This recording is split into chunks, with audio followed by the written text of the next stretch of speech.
미국엔 나스닥, 우리나라엔 코스닥이 있다면 뉴스쇼에는 뉴스닥이 있습니다. 뉴스쇼 증권시장 뉴스닥, 국민의힘 전 비전전략실장 김근식 교수, 민주연구원 부원장 현근택 변호사 두 분 나오셨어요. 어서 오십시오. 네, 안녕하세요.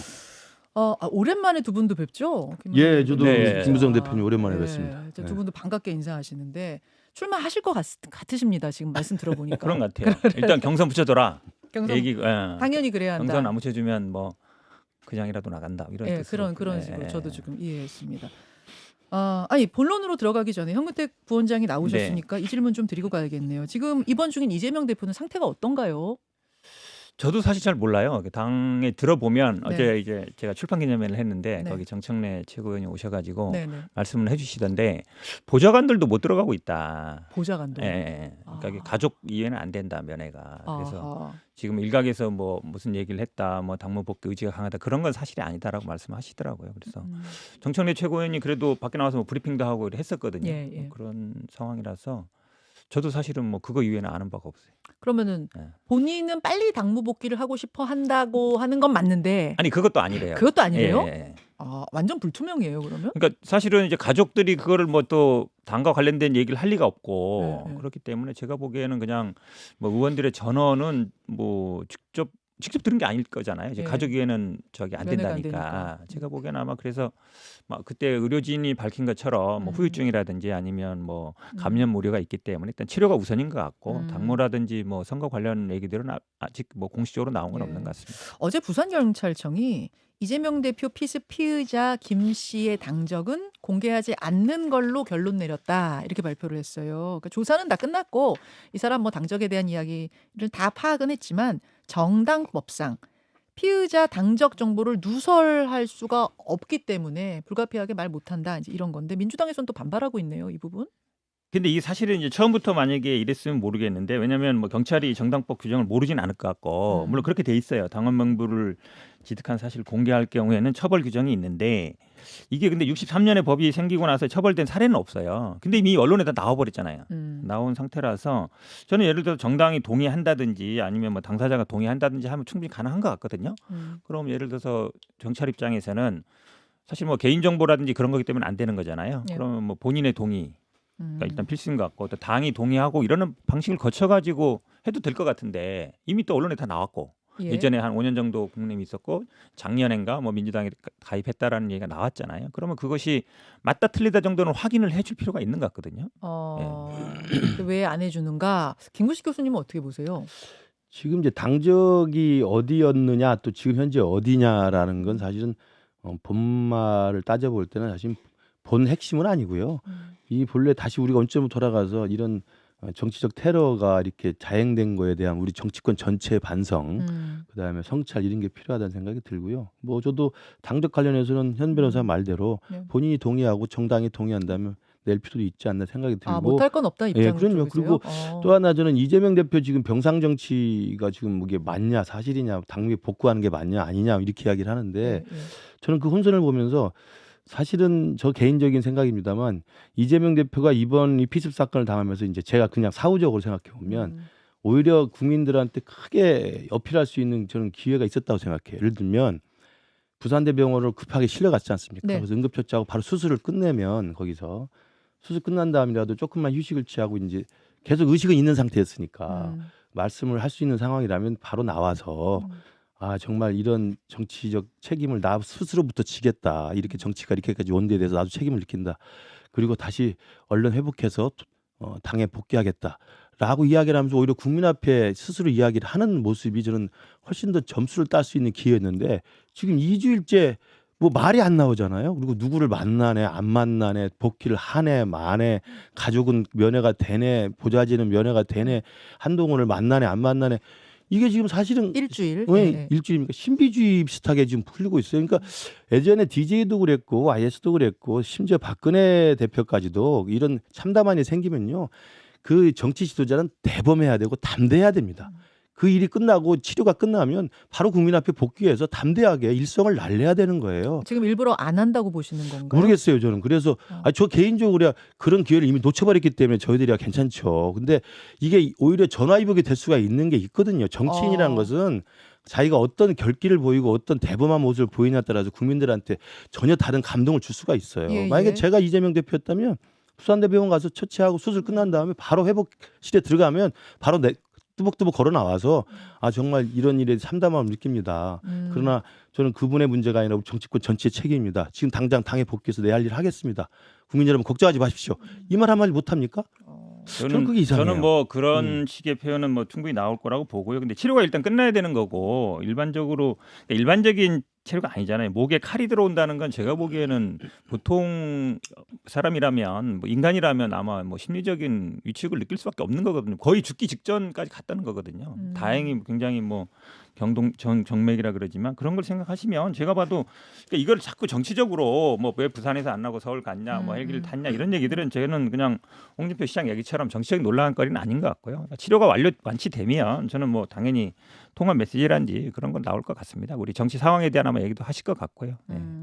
근데 그 기다리고 저는 아마 의료진의 판단을 그리고 가족들이 어떤 판단을 받는 게 가장 빠른 방법이고 가장 그 정당한 방법이라고 봐요. 이걸 가지고 자꾸 지금 정치적으로 뭐 해석하고 이게 뭐 총선 유불리 따지고 그런 건 제가 보기에 적절하지 않은 것 같습니다. 근데 이제 당 내에서도 당무복귀 의사가 있다는 분들도 계시고 그게 전혀 아니다 와전됐다는 말도 계시니까 도대체 지금 현재 상황이나 이재명 대표의 지금 발언이나 이재명 대표의 지금 의사는 무엇인지 사실은 뭐 말이 안 되는 사람도 아니잖아요. 가서 만날 수 있고 할 수 있는데 그거는 또 상태를 봐야 되는 거죠. 그러니까 국민의힘에서는 그러니까 당무복귀 의사 자체를 놓고 당내에서도 헷갈리니까 도대체 이게 무슨 상황인지를 모르겠는 거예요. 국민의힘에서는 지금 이 상황이 워낙 안 좋은 상황이니까 대놓고 말은 못하지만 속으로는 그러면 이거 혹시 재판 지연하려고 하는 건가 아니면 재의결 김건희 특검법 재의결을 좀 연기하려고 이러는 건가라는 생각하시는 제가 거예요? 그런 것까지 생각은 전혀 안 그건 하고요. 아니고. 저는 정치 지도자 적어도 대통령까지 하려고 하는 사람이면 예, 내가 예. 아까 DJ YS 예, 예, 박근혜 이야기했잖아요. 음. 좀 대범한 모습을 보일 필요가 있다는 거예요. 국민 앞에 안심을 빨리 보여주고 알겠습니다. 대범한 모습 결기 아니, 이걸 보여주는 치료가 게 끝나면 하실 일주일 내내 거잖아요. 병상에서 무슨 생각을 하는지 아무도 모른다고 하니 이게 무슨 말입니까 이게? 아니 의식이 없는 것도 아니고. 치료를 받고 있는 상태니까 치료 끝나면 당연히 하시겠죠. 좀 기다려 보세요. 아쉬워서 그런 거예요. 자, 이슈를 조금만 넘겨보겠습니다. 요거는 김근식 교수님한테 질문 드릴게요. 김웅 의원이 네. 바로 옆 지역구시죠. 네, 네, 네. 그분이 그러니까 김근식 교수님이 송파 병이고 김웅 의원이 송파 갑입니다. 갑이죠. 김웅 의원이 오늘 불출마 기자회견 한다는 게 이게 사실입니까? 예, 저도 지난주에 좀 그런 이야기를 들어서 우리 김웅 의원님하고 좀 제가 말리기도 하고 아, 지난주에 들으셨어요? 예. 정치라는 건 정말 전쟁터고 정말 상처 많이 받게 돼 있는 것이다. 그리고 정말 정글 같은 것이기 때문에 충분히 헤쳐나갈 수 있지 않겠느냐라고 저는 이야기를 했는데 결국 말리셨군요. 주말 사이에 뭐 이렇게 정리가 된 것 같습니다. 아, 그래서 저는 뭐 김웅 의원이 대표적인 우리 당의 이제 비윤 비주류 그리고 쓴소리 옳은소리 했던 분 중에 하나 아닙니까? 예, 예. 그래서 오히려 이제 저는 한동훈 비대위 체제가 오면서 김기현 장지원으로 표시되는 김장연대가 몰락하고 영남 기득권 카르텔 그다음에 용산에서 버튼 누르면 바로 자판기처럼 나오는 자판기 정당의 이른바 핵관 호소인들 그다음에 장핵관이라고 불리는 이른바 초선 연판장 주도하는 사람들 이런 분들이 이제 퇴조할 것이다. 이제 당이 바뀌어서 그런 분들은 이제 퇴조하고 정말 이제 수도권과 중도 민심을 반영할 수 있는 네. 그런 방향으로 갈 것이다. 이게 한동훈 비대가 그런 거다라고 제가 이야기를 해줬어요. 그랬는데 아마 김웅 의원은 그동안 많이 지친 것 같아요. 지친 것 같아요. 네, 지친 것 같고 상처를 많이 받았고. 아, 상처받고. 그러니까 저는 김장현들은 물러났지만 여전히 우리 당에 또아리를 틀고 있는 핵관 호소인들, 그다음에 초선원 중에서 핵관 호소인을 자처하면서 이른바 갑질을 하고자 하는 사람들, 이런 사람들 사이에서 아마 김웅 의원이 굉장히 문학 청년이거든요. 제가 잘 아는데 굉장히 감성이 굉장히 풍부한 사람이고, 베스트셀러 작가시잖아요. 그래서 네. 아마 그런 상처 같은 거, 그런 인간관계에서 그런 모멸감 이런 것들을 좀 견디기 어려웠던 측면도 있었던 것 같아요. 그런 제 거군요. 개인적인 생각입니다. 네, 정치에 대한 어떤 혐오 같은 거, 그러니까 지쳤다. 네. 이 표현이 딱 맞는 것 같네요. 잠시 후에 여러분 기자회견이 저희가 이게 그냥 잘못된 기사인가 어떤가 확인을 해봐야 되기 때문에 계속 본인한테 전화를 하는데 본인이 전화가 안 돼요. 예, 지금 전화 안 전화기를 받습니다. 꺼놓은 것 같아요. 그래서 스케줄을 보니까 오늘 잡혀 있어요. 맞습니다. 회견장이 잡혀 있어요. 김웅 의원의 불출마는 확실한 것 같습니다. 알겠습니다. 일단 여기까지 좀 먼저 상황들 정리하고 본론으로 들어가겠습니다. 이번 주에 상한가 하한가 현근태 변호사 뭐 올라오셨어요? 김건희 특검법 면피용 제2부속실 설치. 김건희 하한가가 특검법의 면피를 위해서 제2부속실을 설치하는 거 아니냐? 하한가. 김근식 교수님. 특검 정쟁 질질 끄는 자가 범인이다. 예. 질질 끄는 자가 범인이다. 이거 뭐 하한가인가요? 뭐 민주당으로 치니까 하한가였 같습니다. 하한가. 두 분 다 이 쌍특검 관련된 키워드를 꼽아 오셨네요. 우선 우선 현근택 변호사님 네. 설명부터 좀 들어볼까요? 예. 이거를 아마 뭐 제2부속실 설치 지금 언론 보도를 보면 저도 음흠. 언론 보도를 뭐 접하는데 일단 뭐 설치하기로 한 것 같습니다. 네. 말로는 뭐 국민이 원한다면 했지만 지금 보도에 의하면 뭐 들어갔다는 얘기인데 그리고 대통령실은 공식적으로는 이게 특검법하고 관련 없다 그래요. 근데 뭐 그렇게 생각하는 국민은 없을 것 같아요. 왜 그러냐면 어쨌든 김건희 여사에 대한 부분이기 때문에 좀 관리를 해야 된다 이런 얘기가 많이 있었고 그럼 이제 어떤 문제가 생기냐면 당초에는 이제 뭐 아내의 역할에만 충실하겠다, 공식 활동을 안 하겠다는 뉘앙스로 얘기한 거잖아요. 네. 그러니까 우리는 설치 안 한다고 했던 거거든요. 예. 근데 지금은 이제 네덜란드 방문 이후에는 활동도 안 하고 있어요. 음흠. 근데 그 전에는 이제 부속실에 거기 한 대여섯 분이 그 역할을 하고 있다. 우리가 막 그러면 누가 관리하냐 막 이랬더니 그분이 하는 있다 사람이 그랬잖아요. 있다. 예. 그분들만 따로 모아서 이제 다시 조직을 만든다는 건데 예. 그럼 일단은 그냥 간판만 바꾸는 거고 있는 사람들은 그대로 하는 거니까. 그 다음에 부속실을 설치하면 그 약속을 깨는 건데 아내 역할에만 충실하겠다는 거에 대해서 뭐라고 할 거냐. 그 다음에 사실은 더 중요한 거는 특별감찰관인데 부속실은 사실은 관리만 하는 거잖아요. 기존에 하는 사람들이 있었고 예, 그럼 예. 특별관찰관도 지금 계속 뭐 여야 합의해서 하면 된다 그러는데 사실은 야당은 계속 하라는 입장이기 때문에 그러니까 국회에서 3명 추천하면 그중에 대통령이 고르게 돼 있거든요. 그러면 여당이 그냥 하면 돼요. 근데 여당은 계속 지난번처럼 뭐 북한 인권 대사랑 연계시키고 있단 말이에요. 조건부로. 그러면 사실 이 특검에 대한 문제는 수사의 문제고 친인척 비리를 막을 수 있는 거기 때문에 제가 보기에는 부속실 설치가 아니라 특별감찰관을 하겠다. 그리고 여당은 추천해라 이렇게 얘기하면 되거든요. 특별감찰관을 하겠다라고 하면은 그러면은 특검이 무산돼도 이해하십니까? 아니죠. 특별감찰관 앞으로 일이잖아요. 특별감찰이 예. 뭐 과거 일을 할 건 아니잖아요. 예. 그렇기 때문에 사실은 특검하고 별개예요. 별개입니까? 근데 만약에 그나마도 안 된다. 그렇죠. 얘기를 만약에 한다 그러면 특별감찰관 얘기를 하면 왜냐하면 비리의 문제이기 때문에 알겠습니다. 수사의 문제고 이게 제가 보기엔 이거는 말이 안 되는 얘기예요. 제2부속실은 택도 없고 예. 특별감찰관이 필요하지만 그것도 그렇다고 해서 특검 안 할 일은 아니다. 이렇게 정리하면 되는 네네. 거죠. 김근식 예. 교수님. 제가 이제 이 김건희 특검법 논란이 시작됐을 때 제가 방송에서도 계속 주장했던 저의 그 입장이 예. 두 개 말씀 잘하셨어요. 두 개는 별개로 접근해야 된다는 거예요. 그러니까 김건희 특검법은 우리 당에서 계속 이야기한 것처럼 총선용 악법이고 독소 조항이 있고 그다음에 실제로 여야 합의로 지금까지 통과 안 된 경우가 없기 때문에 이건 있을 수 없는 것이기 때문에 거부권 행사가 당연하다는 이야기를 계속 했던 것이고요. 그건 뭐 이미 한쪽 트랙에서 정리가 되고 있는 거고 그것과 달리 그럼에도 불구하고 김건희 여사에 대한 여러 가지 국민들의 불편한 시선이 있다고 하니 이 부분을 관리할 수 있는 제도적 보완 정책으로 제2부속실과 특별감찰관을 제가 건의를 계속 드렸던 거고 계속하셨죠. 그거 이제 수용이 된 거라고 저는 봅니다. 근데 이제 현근택 변호사님은 이걸 이제 폄훼하시는데 제2부속실 설치 주장은 민주당이 그동안 일관되게 주장을 해왔어요. 제발 부속실 만들어서 제대로 관리해라. 예. 작년 취임 초부터 이야기했던 사항입니다. 그걸 한다는데 왜 이제 와서 비판하는지 잘 모르겠고요. 특별감찰관 같은 경우도 여야 합의로 지명하면 대통령이 뽑으면 되는 거예요. 그러니까 이건 뭐 여야 간에 지금까지는 이걸 이슈로 올리질 않았어요. 안건을 올리질 않았을 뿐이기 때문에 지금이라도 대통령실에서 하겠다고 하니 여야가 신속하게 후보를 올려서 임명하면 될 거라고 생각하고 지금 특별감찰관 얘기까지는 안 나오지 않았나요? 했죠. 지난주에 이관섭 실장이 거기까지 이야기를 했습니다. 예, 그리고 한동훈 장관도 거기에 동의한다고 이야기가 됐습니다. 거기도 만들어지는 결국 거군요. 김근식의 아이디어가 다 관철됐다고 봐야죠. 근데 제가 볼 때 이제 현근택 변호사님이 말씀하신 이건 저 특검하고 상관없다. 그런데 특별감찰관이 생기면 왜 뭘 할 수 있냐면요. 그 이른바 명품백 논란 있지 않습니까? 이건 가능한 이야기예요. 왜냐하면 현재 생긴 이야기이기 때문에. 그래서 특별감찰관 이야기를 민주당에서 적극적으로 좀 빨리 반응을 해서 여야가 합의해서 누구든 임명을 하면 그분이 대통령 친인척 배우자 그다음에 고위 용산 대통령실의 고위 관계자들을 감찰할 수 있는 권한이 생기고 제보가 들어가면 수사를 해야 됩니다. 그걸 왜 안 한다고 아니 모르겠어요. 저는 부속실 설치하고 특별감찰관 하는 건 찬성이랄까요. 반대한다는 게 아니고 근데 부속실 설치 가지고 이제 특검을 무마하는 건 안 된다는 얘기고 그다음에 특별감찰관 얘기도 말씀처럼 이게 사실은 어찌 보면 대통령이 지금 여야가 합의하면 된다 그러지만 그렇게 할 게 아니라 지금 뭐 여당 대표도 그냥 갈아치우는 판에 추천해라. 라고 얘기하면 바로 되는 거예요. 근데 무슨 거기에 뭐 북한 인권 대사 걸고 자꾸 족골 걸고 있잖아요. 제가 보기에 오늘이라도 바로 추천하세요 하면 여야 합의됩니다. 어제 대통령실이 지난주에 이야기했잖아요. 여야 합의로 빨리 추천하라고. 아이, 여야 합의할 거 없이 여당 보고 빨리 추천해라고 하시면 돼요. 근데 실제로 여당에서는 지금 뭐 이게 뭐 북한 인권 대사 얘기하고 있잖아. 이 얘기 뭐예요? 말은 저렇게 하지만 안 하려고 하는 거다. 실제로 그렇죠. 안 하려는 자꾸 거죠. 조건 거는 그 거다. 김기현 대표 때 입장이고요. 지금 여야 합의로 하라고 했으니까 지금 빨리 한 명 후보 올려주시면 될 거라고 생각합니다. 3명 올리면은 국회 굳이 3명 올리면 한 명 이렇게 그럼요. 고르게 돼 있다. 그럼. 자, 그러니까 제2부속실과 특별감찰관은 어찌어찌 하면 될 것 같아요. 네, 될 것 네. 같은데 문제는 여전히 김건희 특검법에 대해서는 민주당이 반드시 해야 한다. 국민의힘은 그건 안 된다. 이 부분이거든요. 일단 대통령이 거부권 행사했습니다.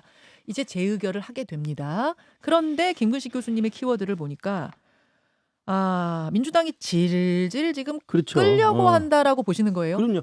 왜냐하면 민주당이 저는 앞뒤가 안 맞는 게 이 김건희 특검법이 지금 시급하다. 네. 그래서 패스트트랙에 올린 거 아닙니까? 예, 예. 신속 처리 한 칸을 올린 거 아니에요? 그래서 순려 기간 거쳐가지고 지금 빨리 추진해야 된다고 그래서 지난 연말에 강행 통과 일방적으로 통과한 거 아니에요? 그리고 빨리 하자고 한 거 아닙니까? 예. 총선 전이고 상관없다. 무조건 하자 빨리. 그런데 이제 와서 그 제의 요구하니까 당장이라도 지금 내일 1월 9일이죠. 1월 9일 날 본회의가 지금 예정이 돼 있어요. 예. 내일 그냥 표결하면 돼요. 어. 자신 있으면은. 어. 그게 또 절차 아닙니까? 그동안 패스트트랙 신속 처리 안건이 민주당이 올렸고 김건희 특검법은 국민의 요구 사항이고 총선 전이라도 무조건 빨리 해야 된다고 주장했던 민주당이 이제 와서는 제의 요구하니까 아니고 그건 2월 달 가서 보자. 질질 끄는 이유가 뭐죠? 자. 국민들이 어떻게 생각할지 분명히 뻔하다고 생각해요. 현 변호사님 답변 듣겠습니다. 9일 내일 본회의 잡혀 있는 거에 그냥 올리면 되는데 왜 서두르지 않는가? 답 주시죠. 일단 이게 민주당 입장에서는 이게 좀 이해충돌 소지가 있다. 일단 부인에 대한 수사고요. 그다음에 이제 50억 클럽 같은 경우는 본인에 대한 수사 가능성도 있습니다. 부산저축은행. 그러면 사실은 자기와 부인에 대한 수사를 하는 거를 거부하는 게 맞느냐? 이거는 뭐 법을 떠나서 제가 상식적으로 안 맞다고 보는데 일단 거부권 행사 안 그렇죠. 된다. 그렇기 때문에 이 부분이 과연 정당한지에 대해서 좀 따져봐야 된다. 법적으로 학자들도 이거는 좀 문제가 있다라는 얘기가 있어서 어쨌든 이제 권한쟁의 심판을 아마 제기할 것 같고요. 그 다음에 사실은 이제 역사적인 사례, 헌법 사례를 좀 봐야 되는데 이게 지금 민주화된 이후에 제가 쭉 이제 거부권 행사 사례를 봤어요. 예. 근데 사실은 부결된 것도 있고 의결된 것도 있지만 즉 이 어떤 규정이 없습니다. 언제까지 해야 된다는 게 없다 보니까 바로 한 것도 있지만 몇 달 후에 한 것도 되게 많아요. 그러니까 노태우 대통령 때도 보니까 지방자치법이나 뭐 해직 공무원 보상법 이런 거 보니까 한 뭐 8개월, 7개월 있다 된 것들도 있어요. 그 사이에 논의가 됐다는 얘기거든요. 이거에 대해서 여야 간에 그러니까 대통령이 제의 요구를 하고 그 다음에 바로 된 것도 있지만 그렇지 않은 경우도 많아요. 그런 경우는 대부분 논란이 되는 법들이었어요. 지방자치 할 건지 말 건지, 80년대 해직 공무원을 채용할 건지 말 건지. 예, 예. 그건 다시 논의를 했다는 거거든요. 실제로 보니까 지방자치법은 3월 달에 했는데 12월 달에 의결했더라고요. 그 사이에 이제 논의가 있었거든요. 근데 지금은 논의의 여지가 전혀 양당에 없어 제가 보이기. 보기에는 이 권한, 그러니까 실제로 이게 맞느냐 안 맞느냐, 예. 대통령이 거부권 행사하는 게 맞느냐 안 맞느냐는 저는 논의 필요성이 있다고 봅니다. 토론의 거부권을 놓고 논의를 그렇죠. 하자. 네. 그러니까 특검법 놓고 논의하자는 게 아니라 거부권 행사를 정당한지 놓고 논의할 아닌지에 대해서. 시간이 좀 필요하다. 알겠습니다. 그러니까 김우식 교수님. 그때 이제 예를 들었던 그런 뭐 해직 근로자 아니면 뭐 지방자치제 이거 논의는 이게 정책적 사안이고 여야 간에 그 법안 자체에 대해서 이견들을 조율해서 타협하려고 시간을 끌었던 거잖아요. 그러면 그게 그렇게 그 논리대로 하면 그 사례대로 하면 우리가 말한 것처럼 이제라도 여야 합의가 가능한 논의를 협상을 시작하자는 거예요. 김건희 특검법에 대해서 일방통행시킨 거잖아요. 그리고 야당의 단독 의석만 가지고 밀어붙인 거고 총선 전에 해야겠다고 빨리 해야 된다고 밀어붙인 거잖아요. 그러면 만약에 그런 식의 과거 사례에서 이 거부권 행사한 거에 대해서 오랫동안 숙려경과 토론을 하려면 지금부터 협상을 시작해야죠. 그러면 협상을 해서 여야 합의의 안건으로 또 여야가 합의하는 방식으로 재협상을 지금 시작하면 되는 거예요. 근데 그게 아니고 그건 안 하겠고 거부권이 맞는지 그런지에 대해서만 시간을 끌어보면서 하겠다는 거거든요. 그러니까 이건 누가 봐도 다분히 총선 전에 이걸 계속 쟁점화 시키려고 하는 의도라고 국민들이 판단할 수밖에 없죠. 그럼 여당은 지금 이거에 대해서 협상 여지가 있는 거예요? 그러니까 총선 이후에 제가 보기에는 충분히 오히려 할 수 있도록 여당이 협상할 수 협상을 안 할 있도록 것 같은데 해줘야죠. 왜냐하면 지난번에 한동훈 비대위원장이 되기 전인가 이거 뭐 총선 후에도 될 수 있는 것처럼 그렇게 말은 한 건 않지만 그렇게 이제 보수 언론에서 해석을 하니까 예.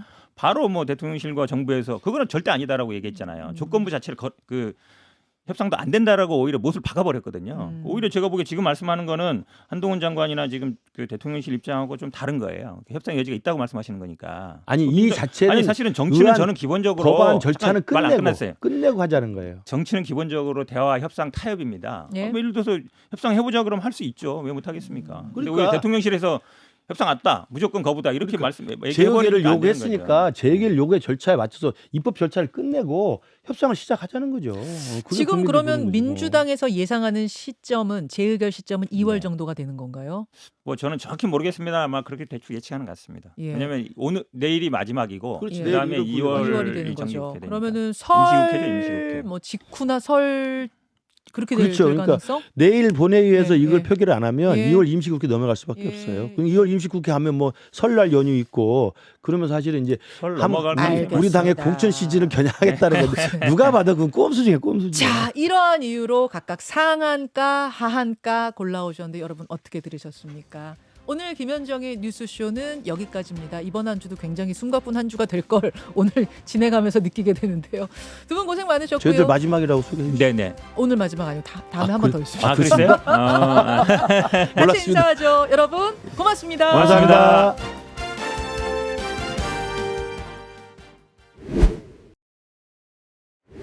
마지막. 12일이니까 날 맞았네. 아니 왜 이렇게 빨리 그만두시려고 그러세요? 아니죠. 저희들 계속 하고 싶죠.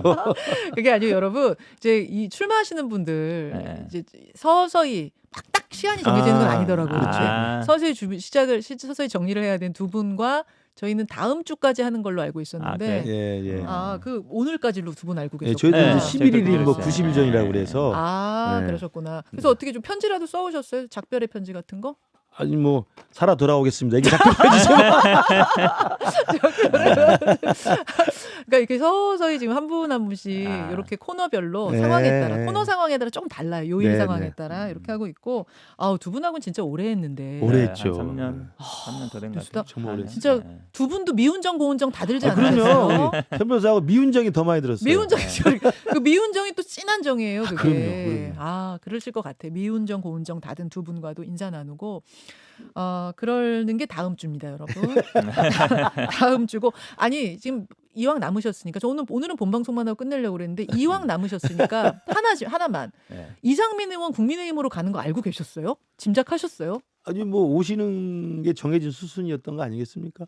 왜냐면 그 지역구에 당협위원장 자리를 비워놨잖아요. 그 출마하려는 분은 다른 데 옮겼잖아요. 아니 근데 옆에 지역구로. 그러실 그러면은 생각이면 더 일찍 가실 수도 있었는데 명분이 필요하죠. 그냥 내가 가는 것보다 근데 지난번에 막 그 김기현 대표 있을 때도 왜 전화 안 오냐 나 같은 사람한테 막 이랬잖아요. 그러니까 이제 어쨌든 한동훈 장관이어서 만나 보니까 나하고 코드가 맞습니다. 그리고 얘기하고 그러니까 정치는 명분이 필요하거든요. 자기가 원해서 가는 게 아니라 당에서 요청하니까 가는 거다. 이런 모양새를 취하고 싶었던 거죠. 근데 물밑 작업은 다 끝난 거죠. 이미 거기 자리 비워놨고 출마하는 사람도 딴 데로 옮겼고 그러면 얘기가 다 된 거죠. 이미. 마음은 이미 정하셨을 거다 그 말씀이시군요. 그렇게 알고 계셨어요, 김 그럼요. 교수님도? 그리고 이제 체제가 바뀌었잖아요. 김기현 당대표가 이제 한동훈 비대위원장 바뀌었기 때문에 예. 그 바뀐 상황에서 또 그 이른바 이제 그 모양새를 만들 필요는 분명히 그렇지. 있죠. 한동훈 비대위원장과 만나서 서로 의견을 교환하고 아. 정중히 또 모시고 또 그럼 예. 모시는 걸 또 받아서 고민하고 이런 과정들이 다 필요한 거죠. 아니 근데 오늘 인터뷰하는 거 들었는데 네. 갑자기 막 윤석열 정부의 뭐 국정 안정과 막 얘기하는 게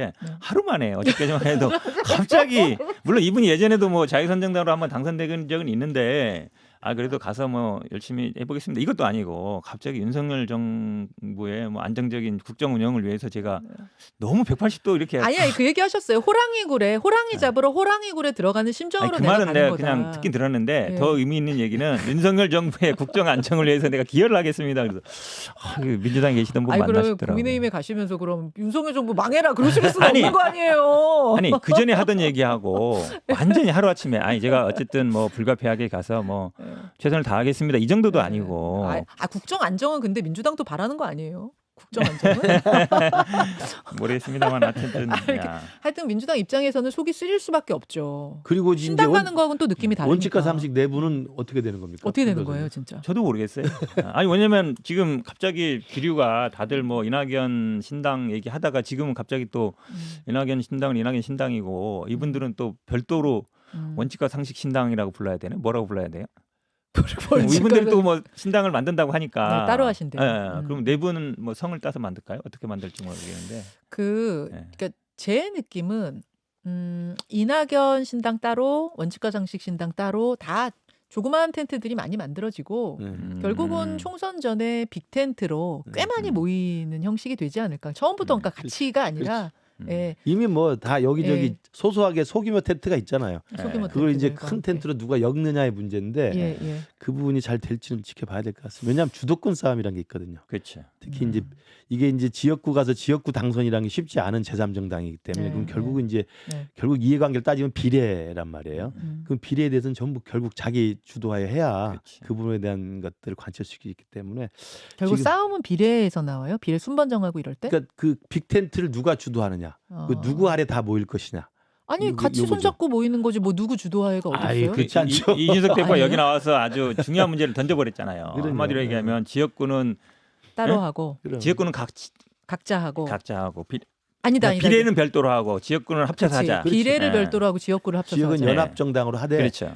비례는 아. 각자 하자는 거 아니에요? 거기서 핵심이 이제 비례거든요. 지역이 아니라 지역 예. 당선보다는 비례가 중요하니까. 근데 예. 비례는 말씀하신 것처럼 명단이 그러면 누구 명단으로 할 거냐는 건데 그걸 다 염두에 두고 있을 거 아니에요. 염두에 두고 있는데 이준석 대표가 우리는 우리끼리 할래 이래 버리니까 지지율이 제일 많이 나오는 쪽에서 그럼 우리는 비례는 우리가 할 거야. 나머지는 건들지 마. 이렇게 되면 다른 사람들이 거기에 하려던 사람들이 이제 멈칫할 수 있죠. 그게 중요한 문제구나. 되게. 아, 그럼요. 중요하죠. 비례 문제. 뉴스쇼에서 얘기한 건 아니고요. 그 저희 유튜브 김관일 네. 기자가 진행하는 맞아요. 여의도 네. 지지율 대책회인가 하는 그렇죠, 그렇죠. 유튜브가 있는데 유튜브에 출연해서 맞아요. 아마 한 얘기인 것 같아요. 지역구는 같이 하고 그러니까 네. 빅텐트 당 하나 만들었다 치죠. 네. 빅텐트 뭐라고 빅텐트 당이라고 해야 당이죠. 되나? 응. 빅텐트 빅텐트 당 그걸 하고 거기서 이제 지역구는 다 각자 이렇게 나눠서 네, 자 알아서 이쪽이 좀, 이쪽에서 여기 내고 저기 내고 이렇게 다 하고 비례는 근데 그게 가능한가? 비례는 따로 그 하자가? 이야기는 뒤집어 이야기가 무슨 뭐냐면요. 이준석 대표 주도로 비례는 자기가 주도하겠다 그렇지. 이런 그 얘기예요. 얘기죠. 그 얘기예요. 그 그러니까 얘기예요? 그러지 마라. 그 당을 하나로 한다는 게 아니고 말씀처럼 지역구는 각자 당으로 나가는데 배려한다는 얘기죠. 저쪽에 나가면 우리는 안 연대다. 내고 이런 연대다. 식으로 연대를 아, 한다는 아. 얘기고. 그러니까 빅텐트 당을 만드는 게 아니고 그렇지, 그렇죠. 연대를 한 빅텐트 다음에 이제 우리 그렇죠. 셋이 한번 해볼게요. 그러면 그렇죠. 김근식당, 현근택당, 김현정당이 있어. 그렇죠.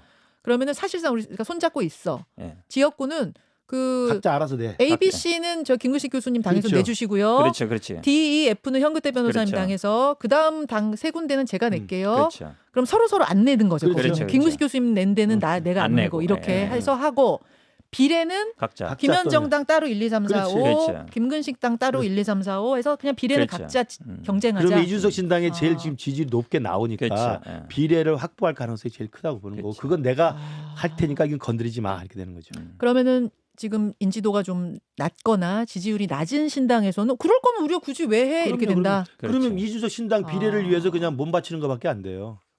거기서 이제 그렇죠. 그러니까 잘 안 충돌이 될 거예요. 벌어질 제가 수 누차 있다. 말씀드리지만 잘 안 돼요. 이거는 이제 빅텐트가 아니고 그러면 말씀처럼 그렇게 선거 가버리면 연합이죠. 선거 연합 음. 정도 되는 거죠. 선거 연대, 연합. 선거 연합. 그렇게 될 경우에는 물론 지금 이준석 대표가 그걸 확정한 건 아니에요. 예, 확정은 예. 아닌데 그렇게 할 경우에는 그게 충돌 지점이 돼서 연대가 잘 안 이루어질 수도 그럼요. 있다고 보시는 결국 거예요. 그렇게 갈 거예요. 그런데 이제 이게 이준석 대표가 너무 일찍 꺼낸 거예요. 그 얘기는? 왜냐하면 그 이준석 신당 그 내에서도 음. 저도 가끔 이제 물어보고 이러면 비례 순번 정하는 게 되게 민감한 문제예요. 그래요? 그 안에서도 민감한 문제예요. 그 안에서도 그렇죠. 그 안에서도 민감한 문제인데 이거를 만약에 다른 그 신당들하고 이 얘기를 하기 시작하면 예.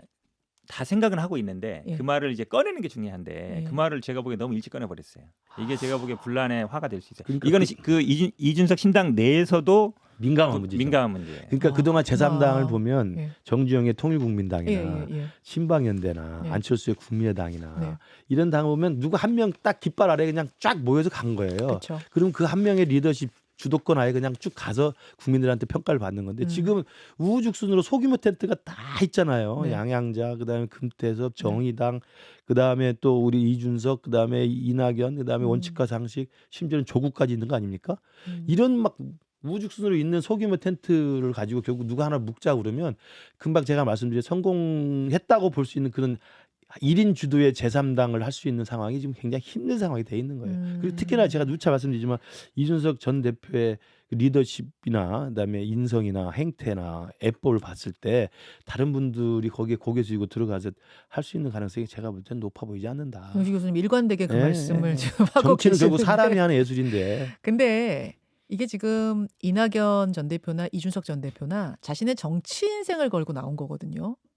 지금 말씀하신 게 논리적으로는 맞아요. 예. 맞는데 지금 정치 인생을 걸고 한 양당, 거대 양당의 전직 대표가 당을 박차고 나오는 절체절명의 굉장히 이례적인 상황이라는 것까지도 그렇죠. 고려를 해야 돼요. 그래서 이분들이 내 당만 살게 처음에는 뭐 그렇게 뭐 유리하게 이렇게 해보겠지만 이러다가 다 같이 죽겠다는 생각이 들면 이거는 저는 서로 좀 양보하면서 한 텐트로 뭉칠 가능성이 상당히 높아 보이는데. 저도 그럴 수 있다고 봐요. 예, 왜 지금 그러냐면 상황이 좀 달라요. 처음에 이제 이준석 대표가 처음에 신당 만들었을 때 지지율이 쭉 올랐다가 쭉 빠지고 어느 정도 지금 자리 잡았는데 이낙연 신당 같은 경우는 처음부터 지지율이 별로 안 나오고 있어요. 그다음에 금태섭 양양자 같은 경우는 독자 생존이 가능하냐 이 생각인 것 같고 원칙과 상식은 아직 이제 시발도 안 했는데 결국은 이제 지지율이나 아니면 세가 얼마나 붙냐로 볼 텐데 예.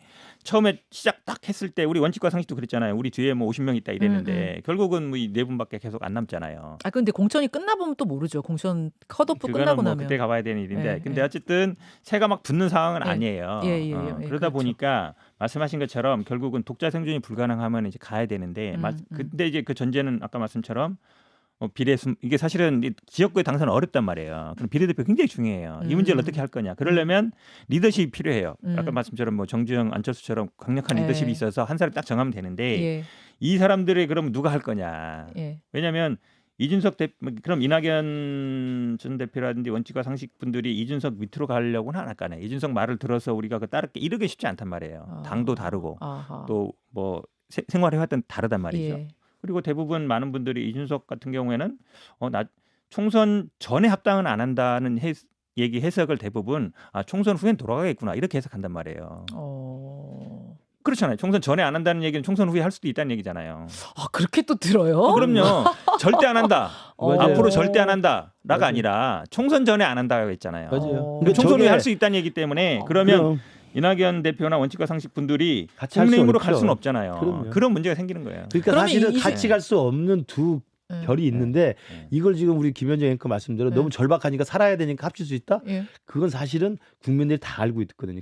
그래봐야 표만 좀 먹고 나중에 갈라질 갈라질 거다. 거다라고 생각하기 그럼 이준석 때문에 전 대표가 이 총선 후에도 돌아가는 일은 없습니다까지도 선언을 해야 되겠네요. 그럼. 근데 그럼 그건 되겠네요. 제가 볼 때 예. 저는 개인적으로 그런 생각을 해봐요. 그냥 제 뇌피셜인데 다른 분들과 달리 이낙연 대표 같은 경우는 굉장히 엄중하고 신중한 네네. 분이잖아요. 그래서 네. 이런 결심을 하면 저는 이분은 저 어디서 기사도 봤는데 누구를 만나서 나는 당권 대권 다 포기했다. 아무 생각 없다. 네, 이제는 그런 오로지 민주당을 제대로 네. 바꾸고자 하는 것뿐이다. 라는 결기와 소명의식으로 한다는 생각을 하거든요. 네. 그럼 이분 같은 경우는 사실은 비례, 그다음에 무슨 뭐 국회의원 다시 되는 거, 그다음에 민주당에 다시 뭐 대권 후보가 돼 이런 거 자체를 이미 버렸다고 볼 수 있어요. 내 모든 걸 버려서 그냥 개딸당에 되어 있는 이재명이 민주당을 내가 바꿔놓겠다라는 그냥 오로지 역사와의 대화 속에서 가는 거라는 생각을 저는 개인적으로 해요. 그렇기 때문에 이분들 저는 원칙과 상식도 사실은 제가 볼 때 좀 아쉬운 건 저렇게 공천에 대해서 계속 연연해하고 뭘 포기해라 주장할 게 아니라 과감히 탈당해서 나는 이번에 불출마 다 하겠다. 4명 다 사실 불출마해도 뭐 국회의원 배지하면 안 된다고 무슨 의미가 뭐 배지 달아야 되는 게 아니잖아요. 자기 스스로의 나름대로 국민들 앞에 자기 인지도가 있고 네임밸류가 있으면 네. 자기 노선이 옳다고 생각하면 금년 이번엔 무조건 불출마하겠다. 그 대신 민주당을 제대로 만들어 놓겠다. 이런 식의 결단력을 보여주는 게 저는 맞다고 봐요. 그러니까 그렇기 때문에 이준석의 신당과는 사실 결이 다르죠. 그래서 저는 합쳐질 가능성이 별로 없다고 봐요. 알겠습니다. 다들 보시는 게 좀 다른 상황에서 어쨌든 이번 주에 원칙과 상식도 움직일 것 같고 이낙연 전 대표는 탈당에 대한 뭔가 성명 같은 거 발표할 것 같아요. 예. 그런 절차를 꼭 거치겠다 그랬거든요. 그 설명하는 시간을 가질 것 같고 그러니까 이번 주 후반부 정도가 될 것 같습니다. 물살이 빨리 흘러가는 느낌입니다. 예. 여러분들 해설을 이렇게 들어가시면서 또 다양한 의견들을 들어가시면서 어느 방향으로 흘러가는 것이 우리 나라를 위해서 역사를 위해서 좋은가에 대해서 계속 고민하셨으면 좋겠어요. 아무튼 두 분 한 주 남았습니다. 네, 알겠습니다. 저 작별의 편지 써오세요. 알겠습니다. 아, 그래요? 아, 예. 저도 써오겠습니다. 작별의 편지. 작별의 편지. 워낙 우리 오래 했기 때문에. 그리고 우리가 그 다음에는 그러니까 국회의원으로 만나느냐 네. 다시 또 패널로 저기 아, 배지 국회의원들 없이 만나죠. 패널로 패널로 나오냐. 만나야죠. 이게 또 네. 결정이 또 굉장히 떨리시겠어요, 두 분 다. 네. 알겠습니다.